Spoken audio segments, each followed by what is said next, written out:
गेले काही दिवस महाराष्ट्रात जे चालू आहे त्यातनं बऱ्याच प्रश्नांची उत्तरं ठाकरे सरकारला, महाराष्ट्र विकास आघाडीच्या सरकारला द्यावी लागणार आहे। कारण अनुत्तरित प्रश्नांची मालिकाच या सगळ्या प्रकरणातून जनतेच्या समोर आपल्या कुकृत्यामुळे ठाकरे सरकारमध्ये बसलेल्या प्रशासकीय अधिकारी व नेतृत्वाने निर्माण केलेली आहे। आपण पाहिलं असेल हे सगळं प्रकरण मनसुख हिरन याच्या खुनाचं आता एनआयए कडे गेलं आहे। पण ते एनआयए कडे जाण्याआधी राज्य सरकारची भूमिका काय होती, तर राज्य सरकारची भूमिका ही स्पष्ट होती। केंद्राकडून निर्देश आल्यानंतर सुद्धा एनआयए कडे हे प्रकरण जाऊ नये असाच प्रयत्न राज्य सरकारने केला। वारंवार माझ्या माहितीनुसार केंद्रीय गृह सचिवांनी राज्याच्या मुख्य सचिवांकडे वारंवार या संपूर्ण गुन्ह्याच्या कागदपत्राची मागणी केली, पण तरीही राज्य सरकारच्या एटीएसच्या माध्यमातून या गुन्ह्याचे सर्व पुरावे आणि कागदपत्र ही काही एनआयए कडे जात नव्हती। अंतिमतः ठाण्याच्या कोर्टाने निर्देश दिल्यानंतर पर्यायच उरला नाही म्हणून राज्य सरकारने आणि एटीएसने केंद्र सरकारच्या एनआयए कडे पेपर पाठवले, कागदपत्र आणि पुरावे पाठवले। प्रश्न हा उपस्थित होतो की राज्य सरकार ही केस मनसुख हिरन याच्या खुनाची केस आपल्याकडे ठेवू का पाहत होती, आणि त्याचं उत्तर एका वाक्यामध्ये स्पष्ट आहे। मनसुख हिरन याच्या खुनाच्या केसमध्ये एक मोठं षडयंत्र राज्य सरकारमधले मंत्री, नेते यांच्या निर्देशानुसार संपूर्ण मनसुख हिरन याच्या मृत्यूच्या आणि खुनाच्या प्रकरणात पुरावे नष्ट करणे, पुराव्याची छेडछाड करणे आणि या सगळ्या चौकशीची दिशा भरकटवणे या कुहेतूचा प्रयत्न राज्य सरकारचा होता। आपण बघितलं, सगळ्या जगाने पाहिलं की ज्या वेळेला मनसुख हिरन याचं शव त्या मुंब्र्याच्या खाडीमध्ये मिळालं, त्यावेळेला सुद्धा त्याच्या शवावर विशेषतः तोंडावर रुमालाच्या पट्ट्या होत्या, हे आपण सगळ्यांनी पाहिलं। माझ्या हातामध्ये पोस्टमार्टम रिपोर्ट आहे। या पोस्टमार्टम रिपोर्टमध्ये मृताच्या शरीरावर कुठले कपडे किंवा कपड्याच्या गोष्टी मिळाल्या याचा उल्लेख करण्याचा तक्ता आहे, पण या तक्त्यामध्ये सदर मृत शरीराच्या म्हणजे मनसुख हिरन याच्या शरीरावर, तोंडावर रुमाल मिळाले आपण पाहिलं, पण या फॉरेन्सिक रिपोर्टला जाण्याआधीच्या पोस्टमार्टम रिपोर्टमध्ये ते रुमाल हस्तगत केलेलेच नाहीत, त्याचा उल्लेखच नाही। मग जो मटेरियल एव्हिडन्स आहे, जो ठोस पुरावा आहे, तो रुमाल किंवा ते रुमाल ही त्या मृत शरीरावरना कोणी पळवली, त्याचा उल्लेख पोस्टमार्टम रिपोर्टमध्ये का केला नाही, तो पोस्टमार्टम रिपोर्टमध्ये उल्लेख न करण्याचे निर्देश कोणाचे होते, या सर्व गोष्टींचा उलगडा बिलकुल होत नाही। किंबहुना हे पुरावे नष्ट करण्याचाच प्रकार पोलिसांनी केला आहे, त्या ठिकाणी स्पष्ट होतं। ज्या वेळेला ते शव पोस्टमार्टमसाठी मनसुख हिरेन यांचं आणलं। आमचा दुसरा प्रश्न सरकारला आहे, तर त्यावेळेला नॅशनल ह्युमन राईट कमिशनच्या निर्देशानुसार कुठल्याही गुन्ह्यातला शवविच्छेदन करताना संपूर्ण शवाची व्हिडिओ रेकॉर्डिंग करणं अपेक्षित आहे। सर्व शवविच्छेदनाचं व्हिडिओ रेकॉर्डिंग करणं अपेक्षित आहे। या पोस्टमार्टम मध्येच म्हटलंय की शवविच्छेदन 5 मार्च 2021 ला 8:15 सकाळी संध्याकाळी सुरू झालं आणि संध्याकाळी 10:15 संपलं। याचा अर्थ जवळजवळ 2 तास मनसुख हिरेन यांच्या बॉडीचं पोस्टमार्टम चालू होतं। अपेक्षित हे होतं नॅशनल ह्युमन राईट कमिशनच्या निर्देशानुसार की 2 तासाचं व्हिडिओ रेकॉर्डिंग झालं पाहिजे, पण प्रत्यक्षामध्ये 1-1 मिनिटाच्या 7 ते 8 क्लिप्स एवढंच व्हिडिओ रेकॉर्डिंग करण्यात आलं। मग जे निर्देश होते त्याचं पालन न करता व्हिडिओ क्लिप्स अशा 1-1 मिनिटाच्या बनवायच्या की ज्या जोडल्या तर गुन्हा साबितच होऊ शकणार नाही, असं पुराव्याशी छेडछाड करण्याचं काम सरकारी इस्पितळातील डॉक्टरांनी कोणाच्या सांगण्यावरनं केलं। तो मंत्री कोण, तो नेता कोण, याबद्दलचं सुद्धा स्पष्टीकरण त्या ठिकाणी सरकारने देणं अपेक्षित आहे।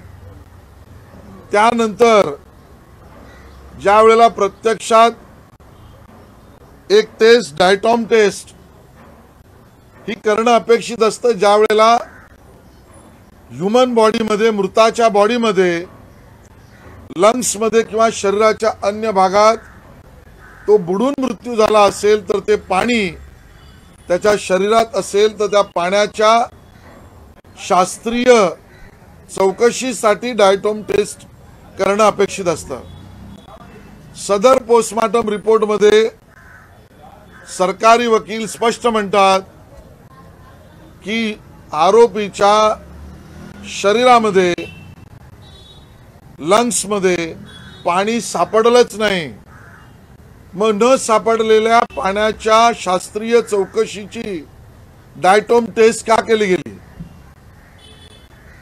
केवळ उद्देश एवढाच होता, ही सुसाईड आहे दाखवण्यासाठी त्याने पाण्यात उडी मारली आणि पाणी मिळालं, याचा पुरावा निर्माण करण्यासाठी डायटॉम टेस्ट करण्याचा प्रयत्न केला आणि खुनापासून या चौकशीची दिशा भरकटावी यासाठी डायटॉम टेस्ट करण्यात आली।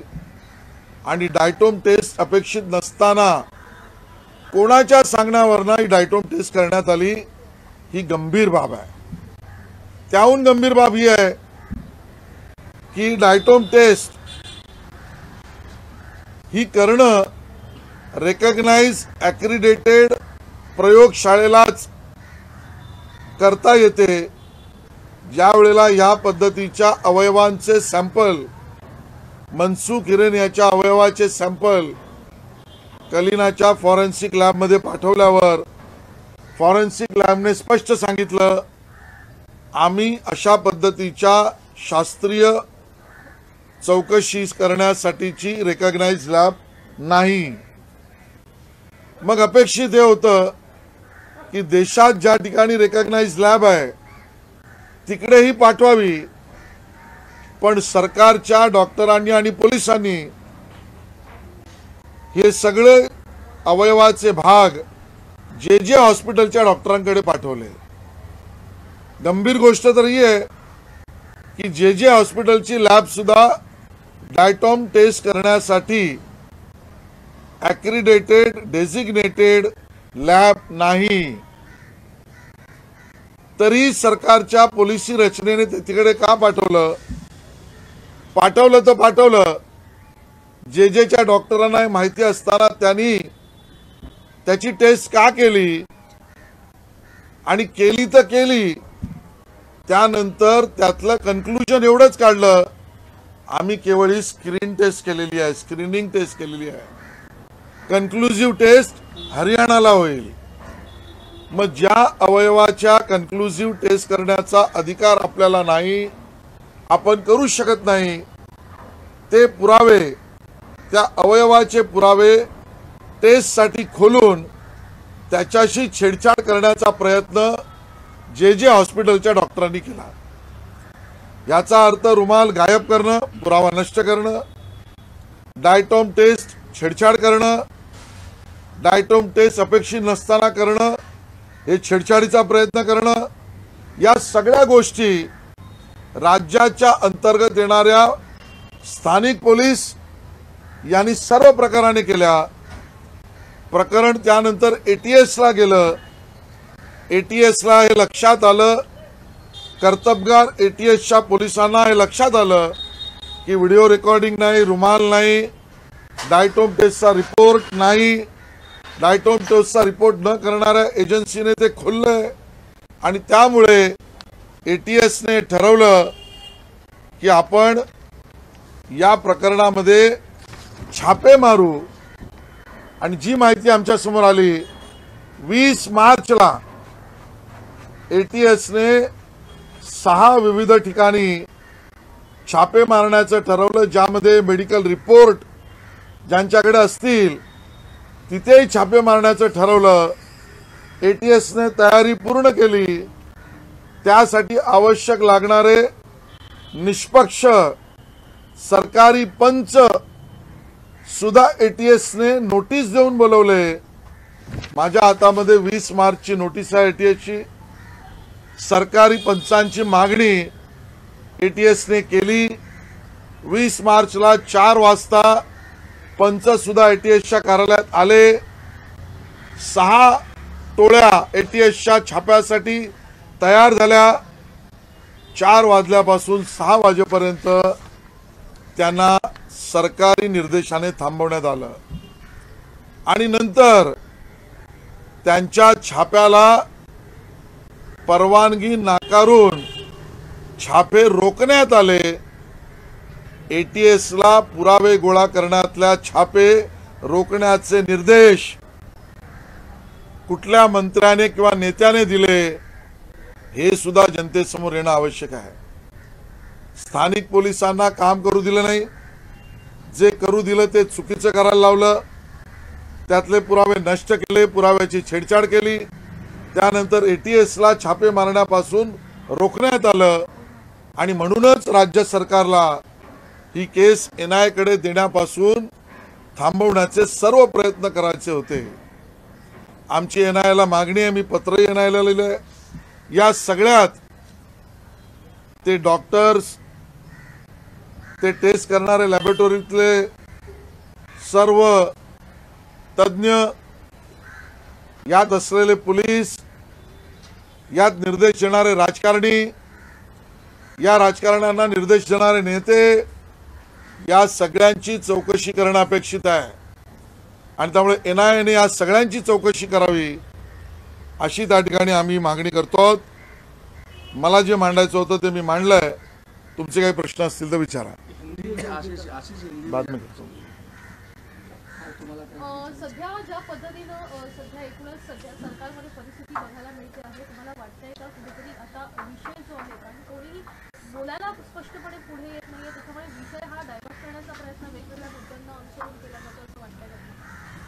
मला वाटतं जेव्हापासून ठाकरे सरकार स्थापन झालंय तेव्हापासून ज्या विषयावर जनतेला न्यायाची अपेक्षा असते त्याऐवजी भरकटवण्याचे सर्व प्रयत्न ठाकरे सरकारकडून होतात।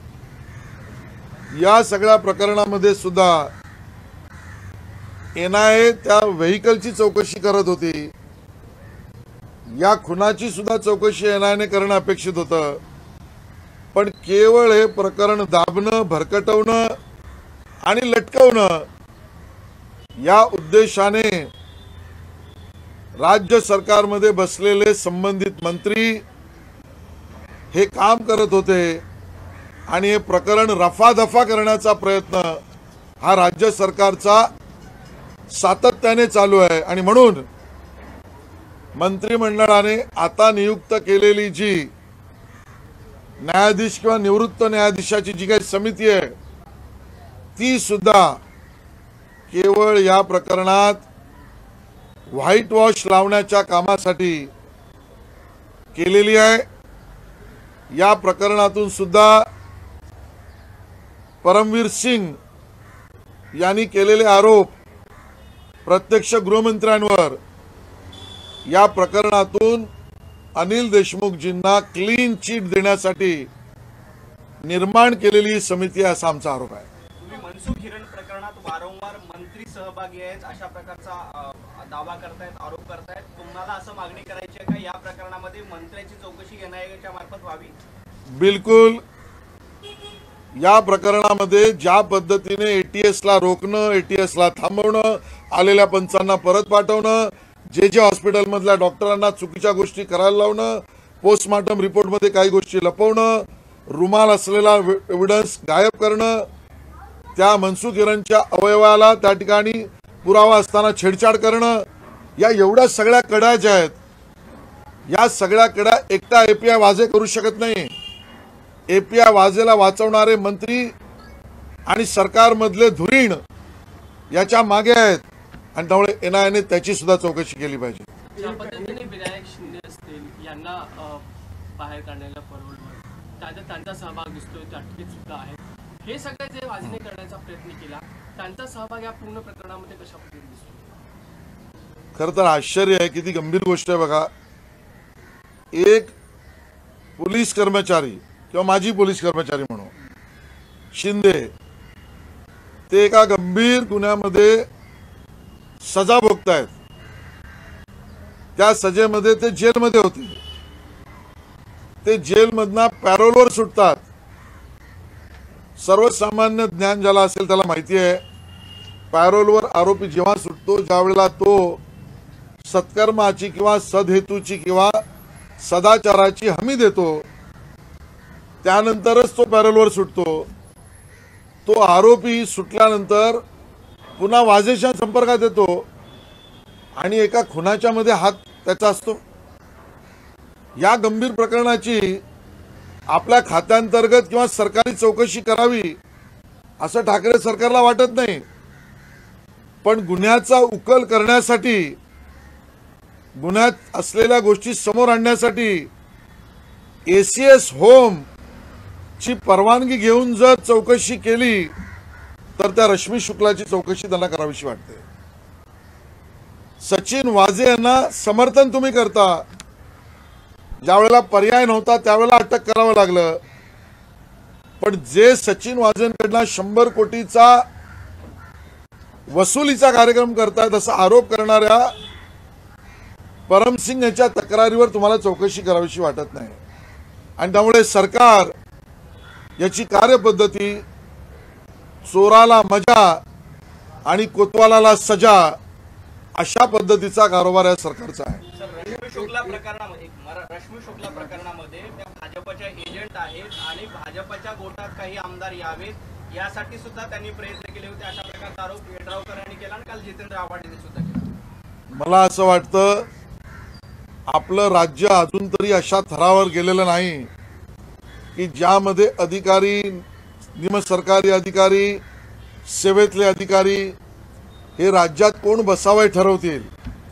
आणि जर हाच नियम लावायचा असेल तर माझा थेट सवाल मुख्यमंत्र्यांना आहे, तुम्ही 3 पक्षांचं मिळून आघाडी केलं, यामागे कुठले पोलीस अधिकाऱ्यांच्या धमकीचा उपयोग आणि बळाचा तुम्ही केला होतात का, याचं उत्तर द्या।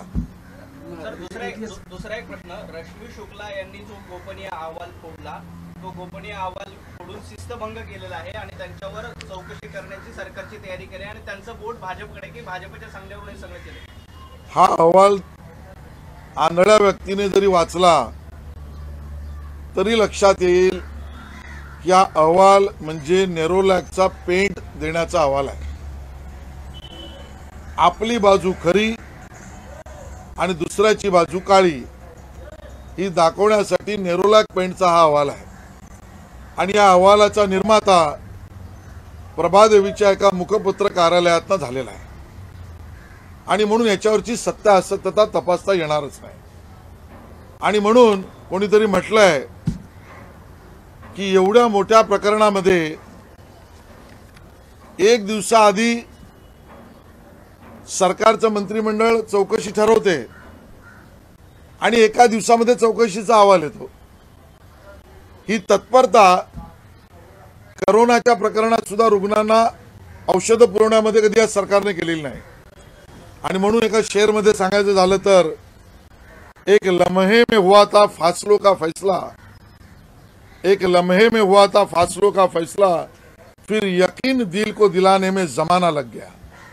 आणि त्यामुळे या अहवालाचं यकीन लोकांच्या मनामध्ये कधीच येऊ शकत नाही। त्याला जोडूनच एक की ज्यावेळेला जो अहवाल दिला होता त्यावेळेला पेन ड्राईव्ह नव्हता असं राज्य सरकारकडनं सांगितलं होतं, पण भाजपकडे जेव्हा तो गेला त्यावेळेला पेन ड्राईव्ह होता। हा अहवालच पेंट ड्राईव्ह आहे, त्यामुळे पेन ड्राईव्हचं काय विचारता? मुश्रीफची पत्रकार परिषद सुरू असताना त्यांना म्हणतात की रश्मी शुक्ला यांनी जो काही अहवाल सादर केलेला आहे त्या अधिकारी अनेकांच्या संपर्कात होत्या, धमक्या देत होत्या आणि त्याचबरोबर जो थैथ्यात फडणवीसांनी मांडलेला आहे त्यांनी माफी मागावी आणि केंद्राचे रविशंकर प्रसाद यांनी माफी मागावी आणि उद्धव ठाकरेंना सांगितलं कारवाई करावी यासाठी। माफी जनतेची उद्धव ठाकरेजींच्या सरकारला मागावी लागेल। मनसुख हिरेनीच्या पत्नीची हात जोडून माफी पोलीस दलाला मागावी लागेल। या प्रकरणात दक्षिण मुंबईपर्यंत जिलेटिन आणि व्हेइकल पोहोचवण्याचं काम करणाऱ्या पोलीस दलाचा बॉस कोण आहे ते जनतेसमोर सांगून या सगळ्या मंत्रिमंडळाला नतमस्तक व्हावं लागेल। आणि त्यामुळे हा प्रकार कोणी कोणाशी माफी मागण्याचा नाही आहे। हा प्रकार याच्यात दोषी कोण आहे याचा आहे। हसन मुश्रीफ साहेब मंत्री जरूर आहेत, पण या प्रकरणातला त्यांचा अभ्यास कच्चा आहे। रश्मी शुक्ला यांचं समर्थन करण्यासाठी आम्ही बसलेलो नाही आहोत, पण यातली सत्यता जनतेसमोर आणणं आवश्यक आहे। रश्मी शुक्ला यांनी SCS होमची परवानगी घेतली की नाही, तर हो हे तुमचा अहवाल सांगतोय। आणि आज गंभीर एक आरोप मी करतोय, 2017ला सुद्धा अशा पद्धतीचं रॅकेट हे सरकारी पोलीस दलातील अधिकाऱ्यांच्या ट्रान्सफरमध्ये प्रयत्न करत होतं, त्याचा बिमोड झाला। त्यावेळेला जून 2017 मध्ये सुद्धा या रॅकेटमधल्या आरोपींवर FIR दाखल झाला। तेच आरोपी आज 2021 मध्ये सक्रिय झालेत आणि त्यातला एक सक्रिय आरोपी ज्याच्यावर 2017 पासून केस चालू आहे तो बंदा नवाज। हा बंदा नवाज काँग्रेसचा संबंधित कार्यकर्ता आहे का याचं उत्तर मुख्यमंत्र्यांनी द्यावं। जो बंदा नवाज 2017ला सुद्धा अशा पद्धतीने पोलीस दलातील ट्रान्सफर्समध्ये पैसे खाऊन हस्तक बनण्याचा प्रयत्न करत होता, त्याचा बिमोड झाला। ती टोळी आज 2021 मध्ये पुन्हा सक्रिय झाली, पुन्हा बंदा नवाज समोर आला। तो आता अटक होईल की काय म्हणून या बंदा नवाज नावाच्या काँग्रेसच्या कार्यकर्त्याला वाचवण्यासाठीचा कुंटेंचा अहवाल आहे। किंबहुना माझा आरोप आहे की 2017ची जी केस त्याही वेळेला इंडियन टेलिग्राफ ऍक्टचा वापर करून जे पुरावे गोळा केले त्यातनं चार्जशीट फाईल झाली आणि त्या चार्जशीटमध्ये ट्रायल सुरू आहे। त्या ट्रायल मधला बंदा नवाजला निर्दोष सुटका व्हावी यासाठीची मुहूर्तमेढ या कुंटेंच्या रिपोर्टमध्ये आहे की इंडियन टेलिग्राफिक ऍक्ट वापरता येणार नाही, तो वापरता येईल तर कुठल्या गोष्टींसाठी वापरता येईल या सगळ्या गोष्टी या त्यामध्ये ह्यासाठी दाखल्या आहेत की 2017ची केस सुद्धा समाप्त व्हावी, ती टोळी निर्दोष व्हावी, हा बंदा नवाज उजळ माथ्याने बाहेर पडावा यासाठी सरकारने केलेलं हे षडयंत्र आहे। आणि म्हणून आता त्रिकोण पूर्ण झाला। राष्ट्रवादीचे अनिल देशमुख 100 करोडच्या आरोपातले त्या ठिकाणचे आरोपी किंवा आरोप असलेले, त्या ठिकाणी सचिन वाझे शिवसेनेचा आणि आता बंदा नवाज काँग्रेसशी संपर्कित आहे का, आता 3चा तिघाडा जनतेसमोर आलेला आहे। सर, या प्रकरणात राऊतांनी एक गंभीर आरोप केलाय की ज्यावेळेला सत्ता स्थापनेच्या घडामोडी सुरू होत्या तेव्हा शरद पवारांपासून अनेक नेत्यांचे फोन टॅपिंग करण्याचा प्रयत्न झाला, अशा पद्धतीचा आरोप त्यांनी भाजपवर केलेलं आहे. 1.5 वर्ष झाले. संजय राऊत आणि सरकार त्यांचं झोपलंय का? आणि मग कोणाच्या फोनवरनं सरकार बनत असतील आणि कोणाच्या टॅपिंगवरनं ती जर त्या ठिकाणी नेस्तनाबूत होत असतील तर आज बनलेलं अपवित्र सरकार सुद्धा कुठल्या तरी पोलीस अधिकाऱ्याच्या धमक्यांमुळे चालू आहे. आणि आज मध्ये सुद्धा सरकारमध्ये बसलेले लोक विरोधी पक्षातल्या बऱ्याच नेत्यांचे फोन टॅप करतात असं आमचं म्हणणं आहे. सर, हिरेन मनसूरचा जो मृत्यू झाला त्याच्यानंतर आपण जो आरोप लगावला की भरपूर ठिकाणचे जे एव्हिडन्स आहेत ते तोडण्यात आले. म्हणजे जो आयटम रिपोर्ट असेल किंवा शवविच्छेदनाचा अहवाल असेल, पण ह्यामध्ये हे पुरावे नष्ट करण्यासाठी एनआयला तुम्ही सांगणार का की जो मंत्री आहे त्याच्यावर गुन्हा नोंद करा? मी ऑलरेडी एनआयला त्याबद्दल संपर्क आणि पत्र पाठवलेलं आहे. या सगळ्याची चौकशी, पुरावे रुमालासारखे नष्ट करणे, मनसुख हिरेनचे अवयव, डायटॉम टेस्ट, आवश्यकता नसताना केलेली डायटॉम टेस्ट, ज्या ठिकाणी केली त्या ठिकाणी परवानगी त्यांना नसताना त्यांनी केलेली टेस्ट, या सगळ्या मागचा हस्तक, बॉस, निर्देश करणारा मंत्री, त्यांचे नेते, या सगळ्यांची एनआयने चौकशी केली पाहिजे. तर अमरावतीमध्ये एका महिला अधिकाऱ्यांनी, वनमंत्री खात्यातील एका महिला अधिकाऱ्यांनी स्वतः गोळ्या झाडून सुसाईड केल्या आणि वरिष्ठांच्या जाचाला कंटाळून ही आत्महत्या केल्याचं सध्या पुढे आलेलं आहे. त्याच्या आधी त्यांनी सुसाईड नोट पण लिहिली आहे, पण सध्या वनमंत्री खातं जे आहे ते मुख्यमंत्र्यांकडे आहे. मला असं वाटतं की हा गंभीर प्रकरण आहे आणि जी माहिती मला मिळाली त्यामध्ये त्या आमच्या भगिनी अधिकारी ज्या आहेत त्यांचा परिचय लेडी सिंगम अशा पद्धतीने सुद्धा केलेला आहे. याचा अर्थ त्या उत्तम काम करणाऱ्या अधिकाऱ्यांना सुद्धा आत्महत्या करावीशी वाटते अशी वरिष्ठ सरकारी यंत्रणा काम करते आहे. आज संजय पांडे नावाच्या एका अधिकाऱ्याला सरकारला आणि मुख्यमंत्र्यांना पत्र लिहावं लागतं, कोर्टात जावं लागतं की मला न्याय द्या. एक माजी पोलीस आयुक्त, एक ऍक्टिंग डीजीपी परमवीर सिंग, याला स्वतः चौकशीसाठी कोर्टात जायला लागतं कारण राज्य सरकारच्या यंत्रणेकडून मला न्याय मिळणार नाही. ज्या गुन्ह्यातील आरोपी पकडल्यामुळे रश्मी शुक्ला यांना आरोपी पकडले म्हणून चौकशीला सामोरं जावं लागतं. आणि आता लेडी सिंगम अधिकाऱ्यांना वरिष्ठांच्या छळवणुकीने आत्महत्या करायला लागते. याचा अर्थ स्पष्ट आहे, या ठाकरे सरकारच्या काळातल्या राज्य सरकारच्या व्यवस्थेतील प्रामाणिक काम करणाऱ्या अधिकाऱ्यांना किंवा काम करू पाहणाऱ्या अधिकाऱ्यांना आता कुठल्याही पद्धतीने काम करण्याची मुभा नाही. त्यांच्यावर सातत्याने दडपण आहे, त्यांच्यावर राजकीय दबाव आहे, त्यांच्यावर वरिष्ठ अधिकाऱ्यांचा दबाव आहे आणि म्हणून सगळ्या व्यवस्था कोलमडल्या आहेत. असा महाराष्ट्र जगासमोर आणून बदनामीचं काम हे ठाकरे सरकारने केलेलं आहे. आशीष जी, हिंदी में जानना चाहेंगे, आप एनआईए को पत्र लिखने वाले हैं और किस किस तरीके की मनसुख हिरेन के मामले में क्या क्या छेड़छाड़ हुई है, कैसे सबूतों को नष्ट किया गया, इन सारे मामलों को लेकर हमने देखा मनसुख हिरेन के केस में एनआईए ने लगातार निर्देश देने के बावजूद भी राज्य सरकार की पुलिस और राज्य सरकार की एटीएस इस केस को ट्रांसफर करने के लिए तैयार नहीं थी. जबरन जब थाना कोर्ट का आदेश आया उसके बाद एनआईए को एक केस ट्रांसफर करने का काम सरकार को करना पड़ा. सरकार एटीएस से केस ट्रांसफर करने के लिए तैयार क्यों नहीं थी, इसकी वजह अभी स्पष्ट हो गई है. जिस तरीके से पुलिस ने पहले, लोकल पुलिस ने पहले और बाद में एटीएस ने ये इन्वेस्टिगेशन किया, उसमें काफी चीजें सामने आई. हम सब ने और दुनिया ने देखा है कि मनसुख हिरेन की जब बॉडी मिली तब उसके चेहरे पर हैंडकरचीफ और रुमाल पूरी तरीके से बांधा गया था. ये मटेरियल एविडेंस इस केस का है. बावजूद इसके पोस्टमार्टम रिपोर्ट मेरे हाथ में है. इस पोस्टमार्टम रिपोर्ट में मृत शरीर के बॉडी पर क्या क्या क्लोथ्स और क्या क्या मिला, उसके लिस्ट में ये रुमाल भी मिला.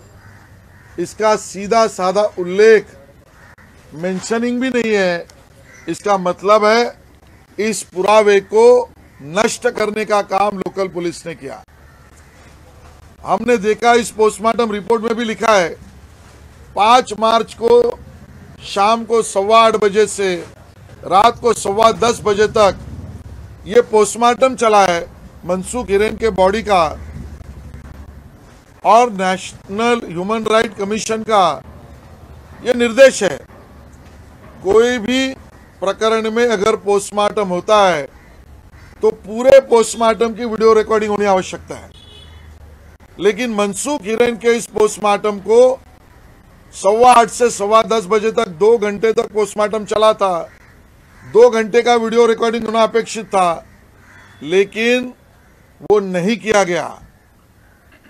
और जो सामने लाया गया पुलिस के, उसमें 1-1 मिनट के 7 से 8 वीडियो रिकॉर्डेड क्लिप्स लाए गए।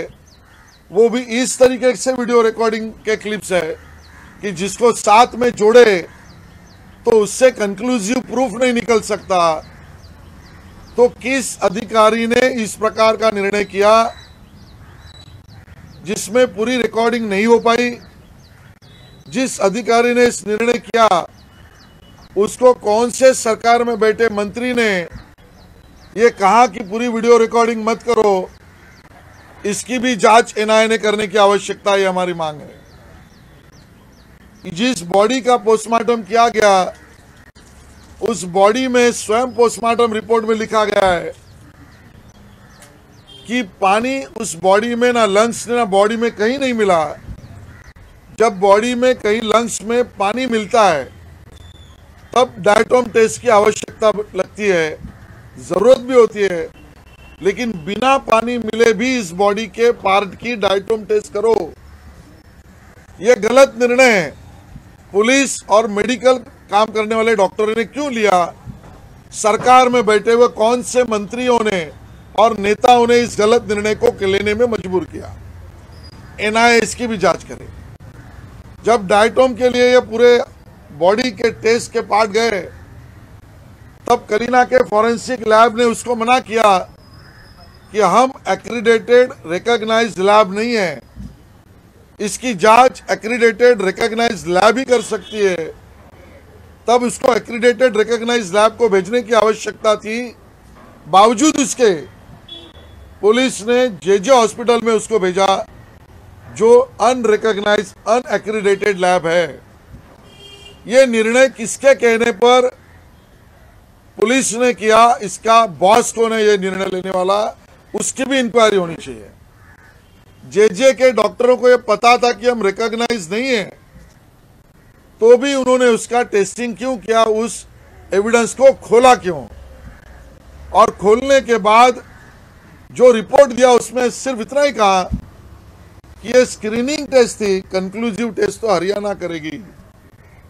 तो जानकारी थी कि हम कंक्लूसिव टेस्ट नहीं कर सकते, फिर भी जेजे के डॉक्टरों ने किसके दबाव पर, किस सरकार के, राज्य सरकार के मंत्री के दबाव पर इस एविडेंस को खोलकर टैंपर करने का काम किया? एनआईए इसकी भी जांच करे। और इसके लिए एनआईए से हम मांग करते हैं कि जो मटेरियल एविडेंस यानी हैंडकरचीफ मनसुख हिरेन के बॉडी में मिला था उसको छुपाया क्यों गया? उसको पोस्टमार्टम में लिखा क्यों नहीं गया? उसको नष्ट क्यों किया गया? जो टेस्ट डायटोम की करना आवश्यक नहीं थी वो क्यों की? उसको करने का निर्णय किसने किया? जिस डॉक्टरों ने इसको किया उस जेजे के डॉक्टरों पर दबाव किसका था? इसकी भी जांच होनी चाहिए।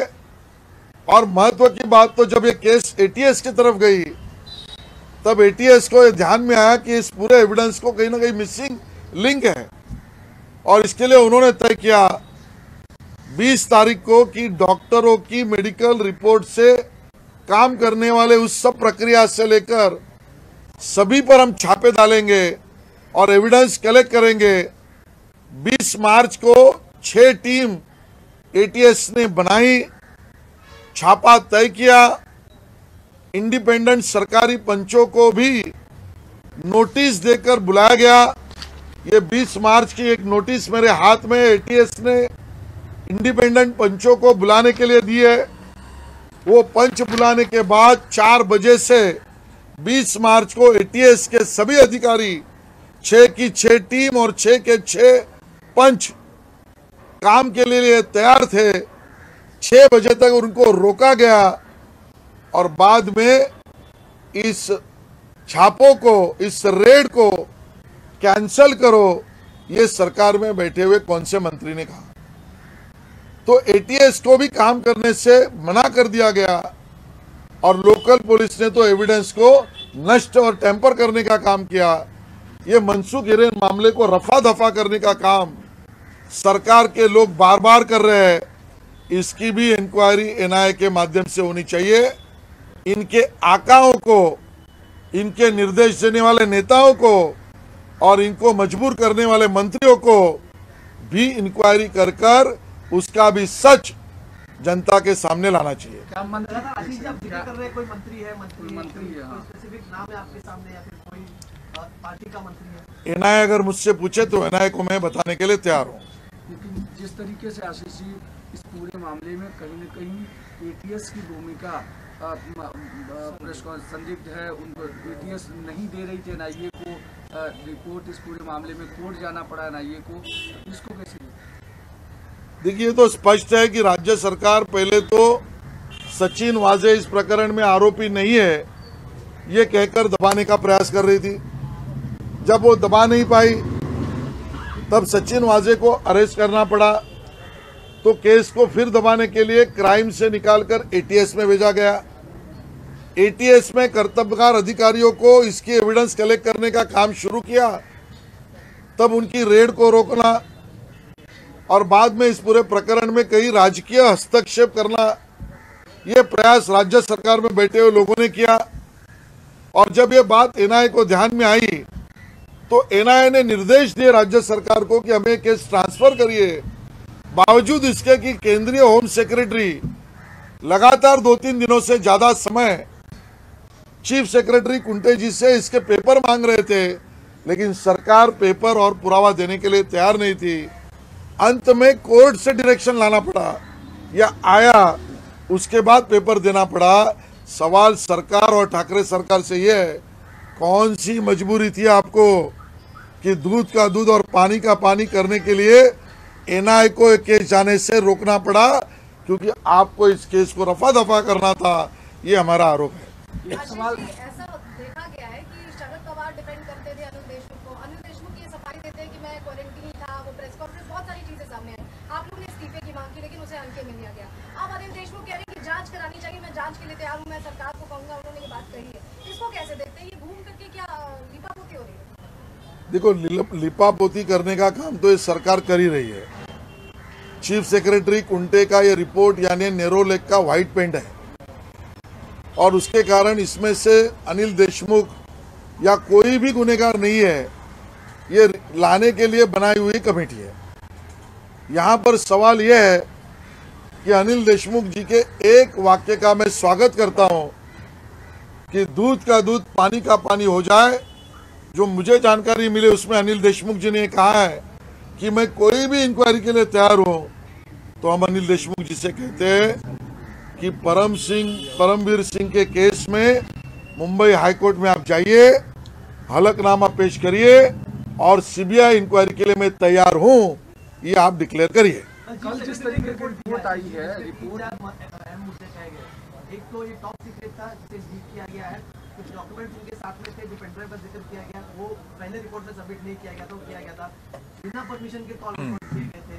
और शायद इन सब चीजों को देखकर क्योंकि उन्होंने official top secret documents leak किए, उन पर कार्रवाई करने के संकेत सरकार ने दिए। ये पूरा का पूरा रिपोर्ट जो कुंटे जी का बनाया हुआ रिपोर्ट है, ये नेरोलैक का व्हाइट पेंट है। इसका प्रोड्यूसर ये पुलिस व्यवस्था से नहीं, प्रभा देवी के एक न्यूज़पेपर के कार्यालय से बनाया गया है और इसके लिए इसकी सत्यता पर ही सवाल है। जहां तक नियमों की बात है, सवाल ये रिपोर्ट में एविडेंस रश्मि शुक्ला ने कैसे कलेक्ट किए, उस नियम पर सवाल या निशान खड़े किए जा रहे हैं। रश्मि शुक्ला के रिपोर्ट में जो तथ्यों को सामने लाया, उस तथ्यों के ऊपर चर्चा और निर्णय करने की इस भूमिका सरकार की नहीं है। और इसके लिए सवाल नियम का नहीं है, सवाल सरकार के नियत का है। और इसके लिए सरकार की नियत ये चोरों को छोड़ना और कोतवालों को पकड़ना इस प्रकार की है। हमारा आरोप है, जो जानकारी मुझे मिली है, इसमें ये जो रैकेट रश्मि शुक्ला के रिपोर्ट के कारण उजागर हुआ, उसमें जो टोली काम कर रही थी, उसमें एक एक्यूज बंदा नवाज नाम का कोई है, जिसका डायरेक्ट संबंध कांग्रेस पार्टी से है। ये जानकारी जब सामने आई, तब उसको बचाने के लिए सरकार में बैठे हुए लोग काम कर रहे हैं क्या, ये सवाल हम उठा रहे हैं। यहां पर दिखाई पड़ता है 2017 में भी इसी प्रकार से एक टोली सरकारी ट्रांसफर्स में हस्तक्षेप करने का प्रयास कर रही थी। उस समय पर भी इंडियन टेलीग्राफ एक्ट को शायद यूज करके वो टोली को पकड़ा गया, उनको अरेस्ट किया गया, उनके ऊपर चार्जशीट फाइल हुई। उसमें भी ये बंदा नवाज आरोपी है। वो आज 2021 में फिर एक बार उजागर हुआ है। अब उसको बचाना कैसे? वो बंदा नवाज आरोपी को बचाने के लिए कुंटे का रिपोर्ट बनाया है, और सिर्फ 2021 में बचाने के लिए नहीं, 2017 की केस अभी ट्रायल में आई है।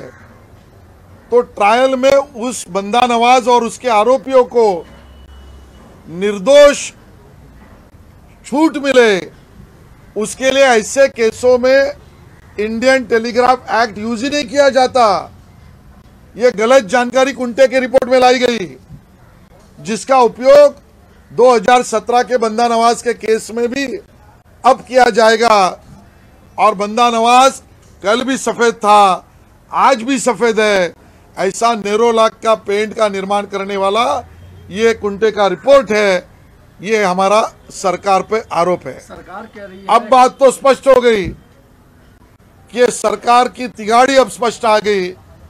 सचिन वाजे शिवसेना से संबंधित, अनिल देशमुख पर आरोप, वो एनसीपी के मंत्री, और बंदा नवाज कांग्रेस से संबंधित। अब तीनों दल मिलकर महाराष्ट्र के पुलिस को बदनाम करने का काम कर रहे हैं। ये अब बात स्पष्ट हो चुकी है। सरकार कह रही है कि आप मुख्य सचिव की रिपोर्ट को मानने से मना कर रहे हैं और सीबीआई की जांच मांग कर रहे हैं। सीबीआई जो है वो सेंटर का तोता है, बीजेपी का तोता है, और आप अपने तरीके से अगर चलाना चाह रहे हैं या संघ के किसी व्यक्ति के जरिए रिपोर्ट बनवाना चाह रहे हैं क्या? देखिए, जो रिपोर्ट की मांग एक दिन पहले होती है और दूसरे दिन रिपोर्ट आ जाता है, ये लाइटनिंग स्पीड में उस रिपोर्ट की नीचे कुंटे जी के हस्ताक्षर भी फाइनल नहीं हुए होंगे, उसके पहले बाहर निकलती है। ये इतना बड़ा मामला सरकारी अधिकारियों के ट्रांसफर्स में टोली काम करने का, वो चंद घंटों में सुलझाकर रिपोर्ट लाता है। वो रिपोर्ट पूरे स्टडी के बाद आया, ऐसे हम कैसे कह सकते हैं? दूसरी बात, जिसको आप आरोपी बना रहे हो, वो सीनियर ऑफिसर सरकारी सेवा में है। इस रिपोर्ट में उनके ऊपर आरोप लगाए जा रहे हैं। उन रश्मि शुक्ला जी को तो उनकी सफाई या उनकी बात कहने का मौका भी नहीं दिया। तो ये एक तरफा रिपोर्ट है। ये एक तरफा रिपोर्ट जिस गति से आया, उसका वर्णन इतना ही हो सकता है, एक लम्हे में हुआ था फासलों का फैसला, एक लम्हे में हुआ था फासलों का फैसला, फिर यकीन दिल को दिलाने के लिए जमाना गुजर पड़ा। और इसके लिए इसके ऊपर किसी का यकीन नहीं, ये हम स्पष्ट करना चाहते हैं। माफी मांगेगी क्या सरकार? इस तरीके के सवाल कर रही है। हम इस पूरी प्रक्रिया पर नजर बनाए हुए, सरकार अपनी गलतियों को छुपाने के लिए रोज नए नए गुनाह कर रही है, और उस गुनाह की शिक्षा सरकार में बैठे हुए लोगों को लेनी पड़ेगी, जनता को न्याय देना पड़ेगा। ये काम हम कर रहे हैं। आज एक आग लगी मुलुंड में, भांडुप में, वहाँ पर 10 लोगों की अब तक मौत हो चुकी है। सरकारी आंकड़े ये बता रहे हैं कि आग लगने से कई लोगों की मौत हुई। अस्पताल की तरफ से कहा जा रहा है सिर्फ कोविड के कारण मौत हुई, आग से मौत नहीं हुई। अभी भी 32 लोग उसमें मिसिंग हैं जिनको ट्रेस आउट नहीं किया जा चुका है। मॉल के ऊपर आग लगी, ये कितना लीगल? इतना गंभीर मामला ये सामने आया है, और वो भी ऐसे पार्श्वभूमि में जहां पर पहले हमने विदर्भ में देखा कि हॉस्पिटल में आग लगने के बाद वहां लोगों की जान चली गई थी, और तभी भी ये बात स्पष्ट की गई थी कि जहां पर हॉस्पिटल या सेवा केंद्र का निर्माण होगा, उस आरोग्य सेवा केंद्र या हॉस्पिटल की फायर ऑडिट करना बहुत आवश्यक है। ये बात कुछ महीने, कुछ दिनों पहले सामने आने के बाद भी अब कोविड सेंटर सरकार ऐसे जगह बनाती है जहां की जानकारी सामने आती है कि ना ओसी है, ना लिफ्ट है, ना फायर ऑडिट है, ना फायर एस्केप की व्यवस्था है, और लोगों को निहत्था वहां पर मृत्यु का सामना करना पड़ा है। मुझे लगता है कोविड सेंटर को मृत्यु सेंटर में इस कारण से बनाया गया, किसके कहने पर बनाया गया, ये निर्णय किसने लिया था, ये निर्णय लेते समय कौन सी चीजों को छुपाया गया, ये चीजें छुपाने के लिए किसने कहा, महानगर पालिका में बैठे हुए लोगों को ये स्पष्ट बताना पड़ेगा, नहीं तो राज्य सरकार को महानगर पालिका के संबंधित निर्णय लेने वाले नेता हो या अधिकारी, इनके ऊपर क्रिमिनल ऑफेंस रजिस्टर करना पड़ेगा। आज कांग्रेस के तमाम सारे नेता पेट्रोल, डीजल और इन सारी चीज़ों को लेकर मंत्रालय के बगल में सत्याग्रह पर बैठे हैं और कह रहे हैं कि केंद्र सरकार लगाम नहीं लगा पा रही। कांग्रेस के इस आंदोलन को एक तरीके से लाफ्टर्स क्लब का प्रोग्राम ऐसा माना जाएगा। ये लाफ्टर्स क्लब का प्रोग्राम है, क्योंकि गए 2-3 दिनों से पेट्रोल के दाम नीचे उतर रहे, तब ये आंदोलन पे बैठ रहे। इसका मतलब दाम नीचे उतरेगा तो कांग्रेस आंदोलन करेगा, ये मैसेज पूरे देश में देना चाह रहे हैं, और इसके लिए इनके ऊपर जनता हंस रही है। सर 2-3 प्रश्न आहेत. पहिला प्रश्न असा की संजय राऊत म्हणतात की यूपीएचे जे अध्यक्ष आता शरद पवार होण्याची गरज आहे, काँग्रेस त्यामध्ये असावी, त्यासाठीच ते हा सगळा प्रयत्न किंवा त्याबद्दलचं ते बोलून दाखवतात. दुसरीकडे काँग्रेसची लोक नाराज होतात जेव्हा शरद पवारांचं नाव यूपीच्या चेअरपर्सनसाठी येतं. यावर काय भाष्य करा? मला वाटतं या 3 पक्षांमध्ये समन्वय नाही याचे रोज पुरावे ते सगळे मिळून देत आहेत. आम्हाला यांच्या समन्वयाशी लेणं देणं नाही.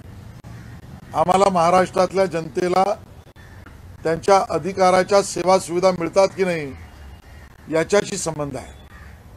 संजय राऊत जी जर हे म्हणत असतील की जिल्हा किंवा राज्य स्तरावरच्या नेत्यांनी राष्ट्रीय प्रश्नावर बोलू नये, तर हे बोलताना ते स्वतः विसरतात की ज्यांचा पक्ष मुंबई महानगरपालिका पुरताच आहे किंवा त्यातही बहुमत आणू शकत नाही, त्यांनी आंतरराष्ट्रीय आणि राष्ट्रीय प्रश्नावर बोलवण्याआधी स्वतःचं आत्मचिंतन करा. दुसरा प्रश्न सर असा की ज्या पद्धतीने अनिल देशमुख यांनी स्वतः पत्र मुख्यमंत्र्यांनी सांगितले की दूध का दूध पाणी व्हायला पाहिजे, चौकशीसाठी तयार आहे. तुमची मूळ मागणी काय आहे?